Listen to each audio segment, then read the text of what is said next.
Pinamimigay ni Arjo ngayong undas, viral. Trapo move daw, netizen na pareak sa pinamimigay ni Congressman Arjo Atayde.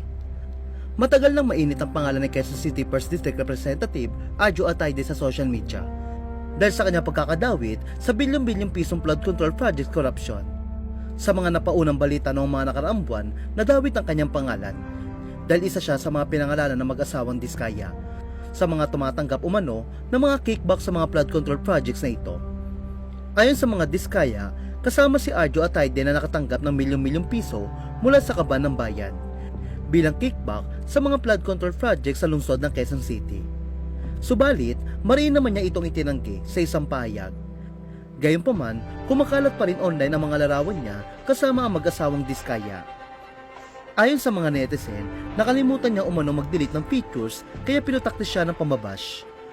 Harap-harapan umano nagsisinungaling ang kongresista kahit may ebidensya na ng kanyang ugnayan sa mga Diskaya.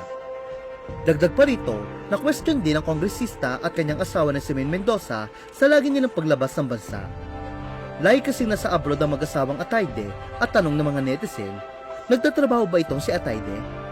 Hirit ng iba, kaya pala lagi nasa abroad ang mag-asawa dahil pera ng bayan ang ginagamit.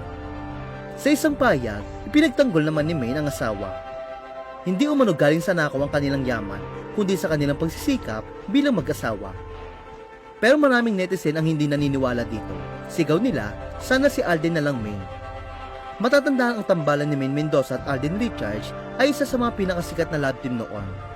Subalit ngayon, tila nag-alab at kumukulo na naman ang dugo ng netizen sa isang viral post sa Reddit. Sa isang post kasi ng subreddit na Anong Thoughts Mo na may caption na anong alay mo sa undas. Kalakip ang larawan ng 2 bottled water at 2 tinapay. Pero may twist, ang tubig kasi ay may picture pa ni Congressman Arjo Atayde. Ilang sandali lang, sumabog ang mga reaksyon online. Tinawag ng ilan si Arjo na trapo talaga kahit booking na. Habang iba naman ay nagsabing grabe ang kapal ng mukha ni Arjo Atayde. At this point, they're just mocking the citizen.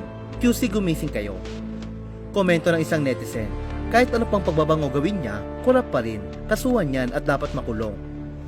Tumulong tayo maglabas ng mga ebidensya kung meron man kayo para mas mapabilis.